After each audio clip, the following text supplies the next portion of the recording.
अरे एक एक पूछो पहिले मराठी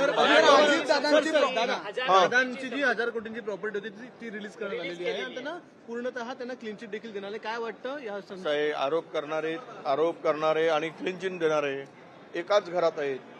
त्यामुळे त्यांच्या घरात प्रवेश झाला की ते स्वच्छ होऊन बाहेर पडतो. घराच्या बाहेर दूर राहिला की तो अस्वच्छ होतो. त्याचे कपडे वगैरे धुळाने घाणीने माखलेले दिसतात. पण घरात गेल्यानंतर ते कारण स्वच्छतेचं घर आहे. ते सर्व व्यवस्था त्या घरामध्ये आहे. आरोप करायची व्यवस्था आहे आणि आरोपातून मुक्त करायची पण व्यवस्था आहे. त्यामुळे यात काही फार नवल वाटण्यासारखं काही नाही. हे होणारच.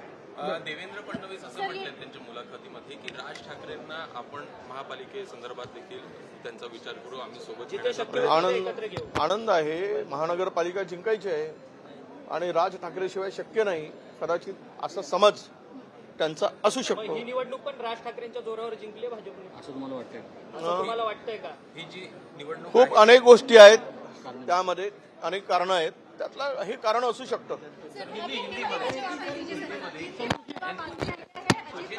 संतोष हिंदी चालू आहे म्हणून मी काढलं.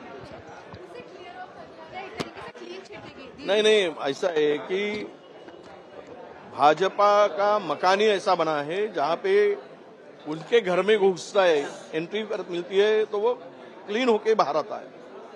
ये कोई बड़ी बात नहीं है. और जो दूर रहता है वो उनके इसमें वो पूरा बुरी तरह गंदा दिखता है. उनके ऊपर कुछ दाग होते हैं, पर इनके घर में आने के बाद में सब दाग निकल जाते हैं. ये पूरा दाग धोने का एकमेव मकान कौन सा है तो वो बीजेपी है. ये अभी हिंदुस्तान में प्रूव हो चुका है. Thank you.